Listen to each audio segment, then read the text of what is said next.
So now we're going to start the prologue.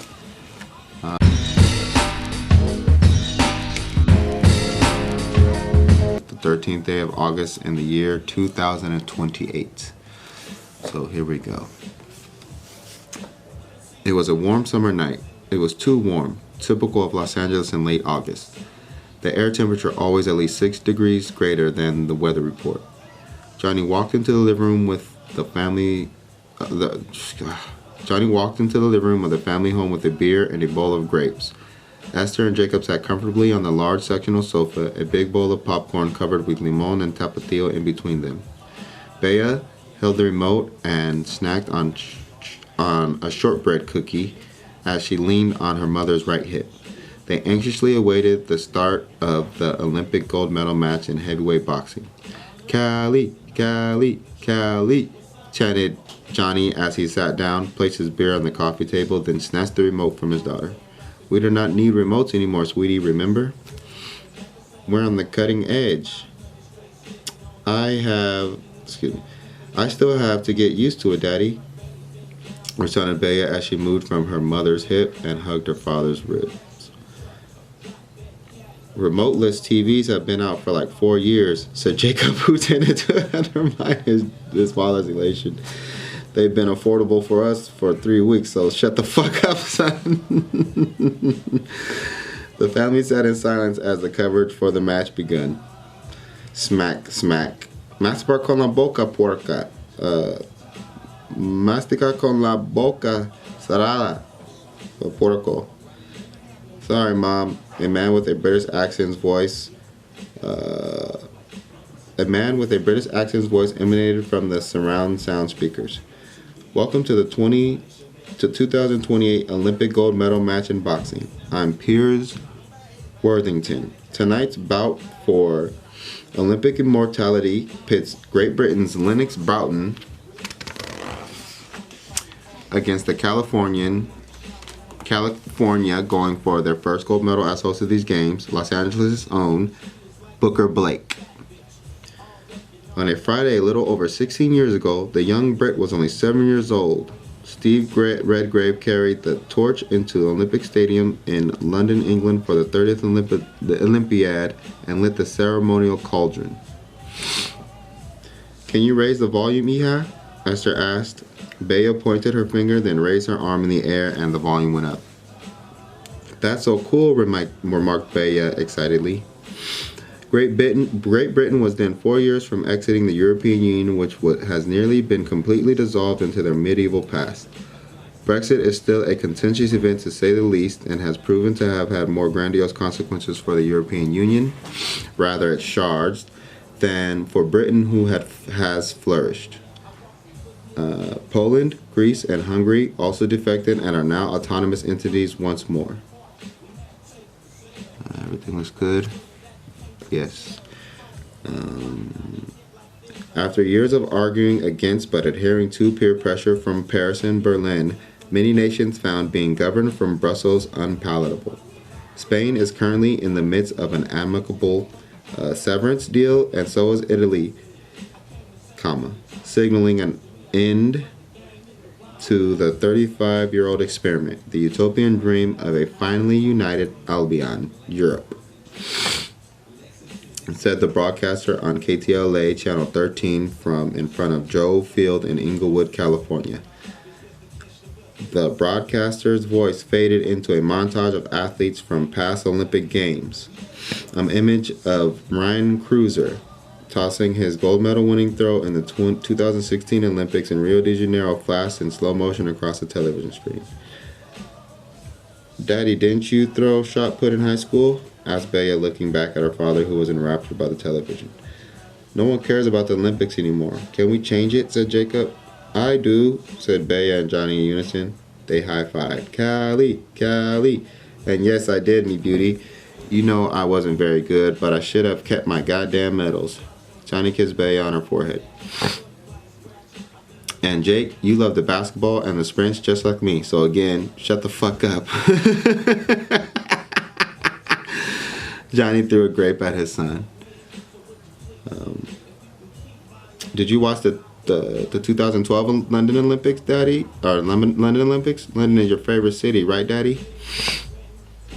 Only if Los Angeles didn't exist, but see me, vida. All I gotta say is, Usain Bolt, interrupted Jacob. Usain Bolt, greatest performance I've ever seen. Kinda bittersweet. Michael Johnson is my favorite Olympian ever, but Usain Bolt was insane. But Usain was insane, said Johnny.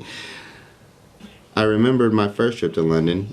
Here we go, lamented Jacob, who was now laying... who now...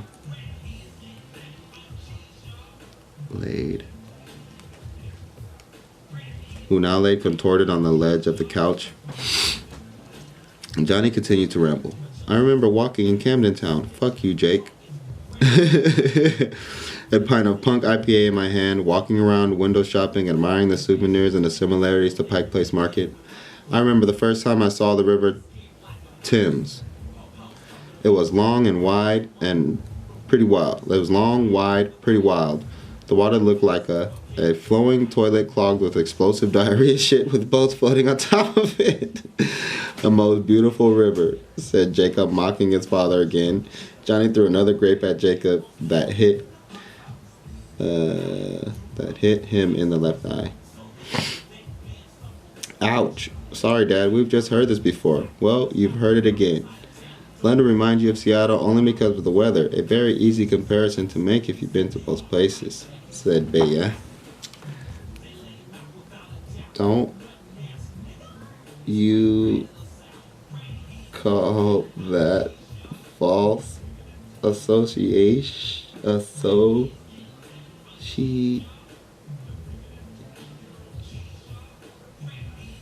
Association, Daddy?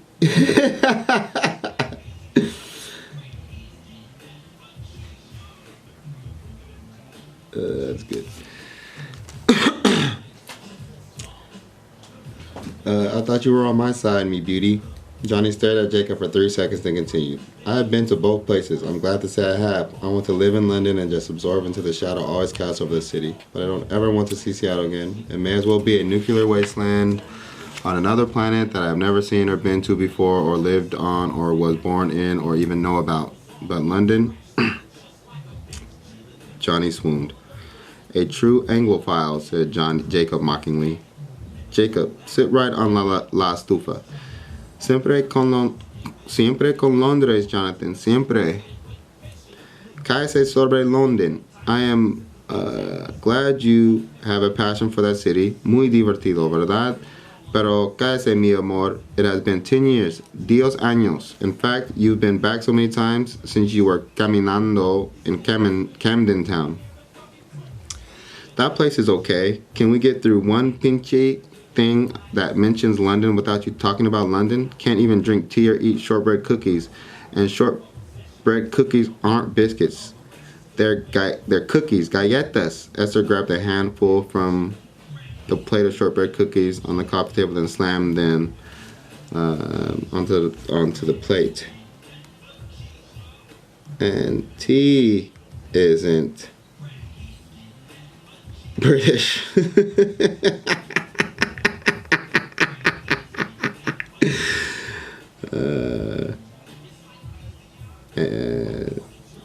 Anteno.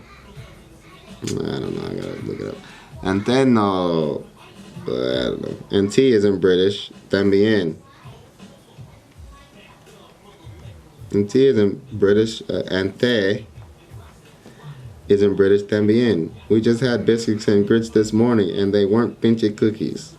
I want to hear this report saying without el comentario que nadie pidió. We can't even eat a fucking English muffin.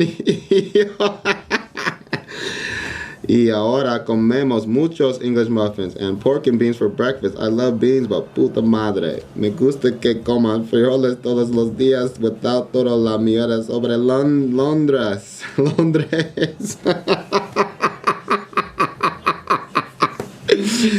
Oh, man. Solo compras atos de bobo. Ve a tener sexo con London. Tú eres T.S. Eliot. You wish you were English, Esther said to Johnny as he continued to glare at the flat screen TV that floated thinly against the largest wall in the living room. Also, si nacieras en Londres, lo odiarías. Odiarías.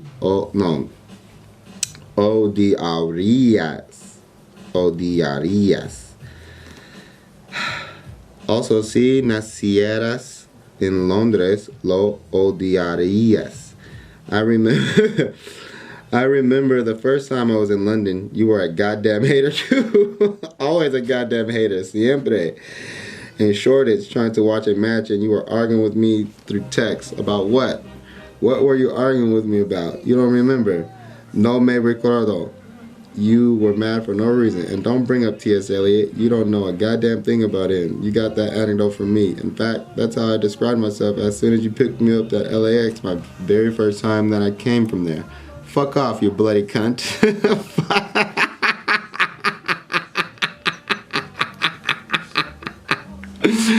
By the way, if I was born in London, I'd never met you or had these badass kids. Jacob, Bea, remember what I always told you about your mother? Jacob said,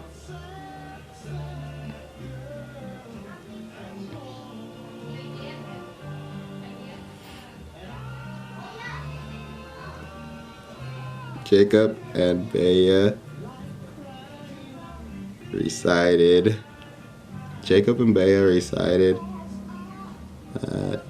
the words.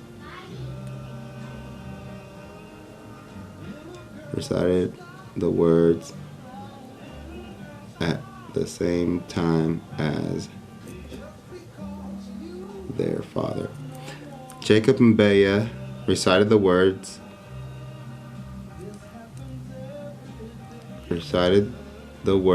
at the same time as their father. Your mom hates everything Daddy says, does, thinks, and likes. She hates who Daddy is. We're only together because of you, kids.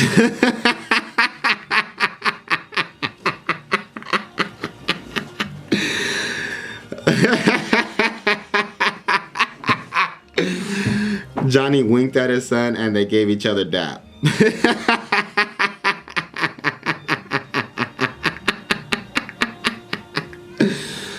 Oh man. Dap, their secret handshake. Oh man, that's funny. Okay. Cállese, escucha, both of you. Oh, all of you. Escucha, all of you, said Esther, pointing ferociously, said Esther as she pointed ferociously at the television screen. The screen paused. She unpaused the covers, then gestured like Bea did earlier to raise the television's volume. The broadcaster continued. On the 31st day of January in the year 2020, the United Kingdom exited the European Union, hysterically known as Brexit. Brexit not only had ramifications for Great Britain and the European Union, but had unintended influence all over the globe.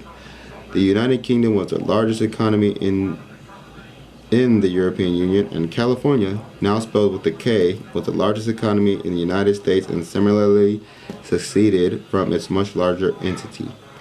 While Brexit was a very contentious and horrendous divorce, causing a no-deal Brexit, you kids are lucky that your mom would never, ever amicably separate from me. Cállese, stupid.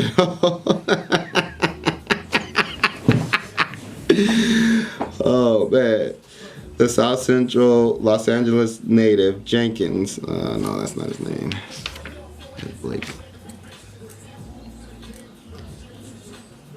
Blake was training for his first professional bout when California's separation from the United States was made official. Unlike Brexit, it was a peaceful and very smooth annulment that was not as easily achieved in the courts.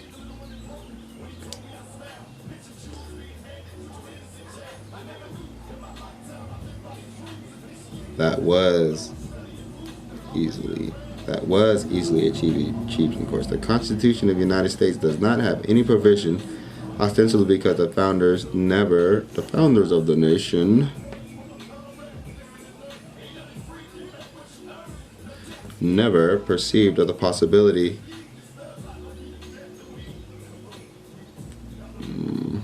what the fuck? The Constitution of the United States does not have any provision, ostensibly because the founders of the nation never perceived of the possibility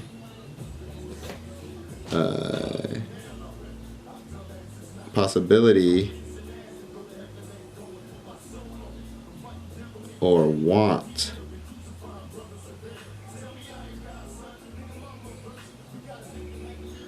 ostensibly because the founder never perceived of the nation never perceived of the possibility or want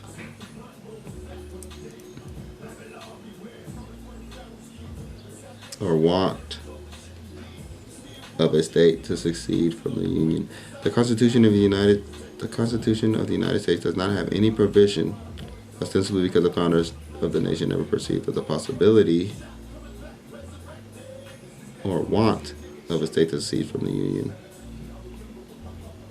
The country never instituted an amendment or a law against sedition, despite the Civil War.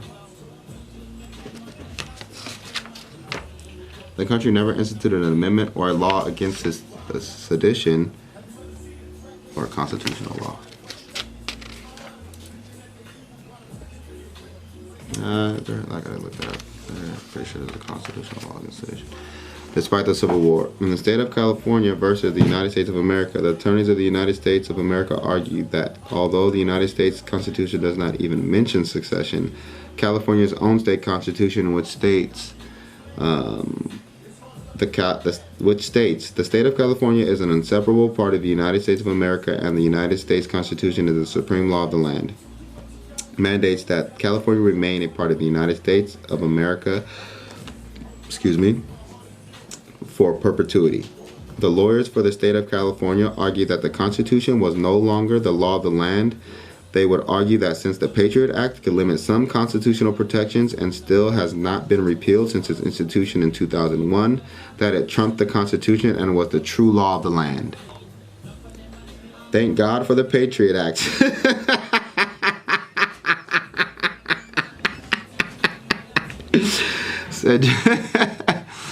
Said Johnny as he took a sip of his beer. Baya pretended to knock it out of his right hand. You cannot be serious, Dad, responded Jacob. Okay, I'm going to stop the tape here. I'm on the middle of page 8 of the prologue. I'm running out of time. I think I got about 20 minutes per